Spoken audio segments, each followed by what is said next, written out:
I have to postpone this matter due to the reasons that were duly canvassed on record.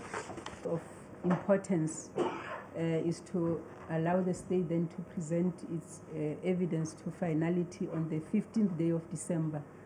Umbuso namhlanje ubale izathu eziningi zokuvimbela inkantolo ukuba idedele uSandlana ngebheyili okubola kuzo nokuvakashela kwakhe ezweni laseLesotho phambilini ngaphandle kokuveza incwadi zakhe zokuvakasha. The applicant has, together with the witness, traveled to Lesotho without using his passport for entry or exit.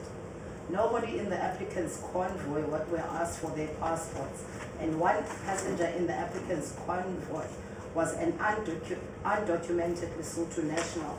Kubikwa ukuthi izimoto ayehamba ngazo zilandelana ayiseshwanga ngenxa yesivumelwano esiphakathi kukaSandlana nabomthetho abaqapha emngceleni yaseLesotho kanye neyaseMozambique.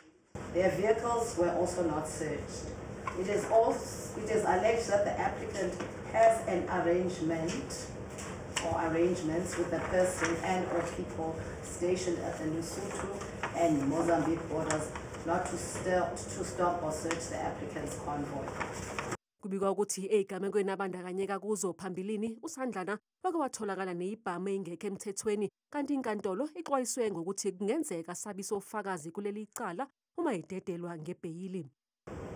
The applicant has previously been arrested on numerous cases and clearly has a history of violence and being unlawfully in possession of firearm without a license. It is evident from the applicant's conduct that there is a likelihood that the applicant will commit other offences if released on bail. Umbuso uthi uSandlana uyasazi isisindo samacala akhe kanti futhi uyazi ukuthi uma elahlwa amacala uzothola isigwebo esiqinile. The applicant realizes that at the instance that he is convicted, he will be sentenced to a lengthy sentence. The applicant will use his connections to cross the borders unchecked and evade his trial.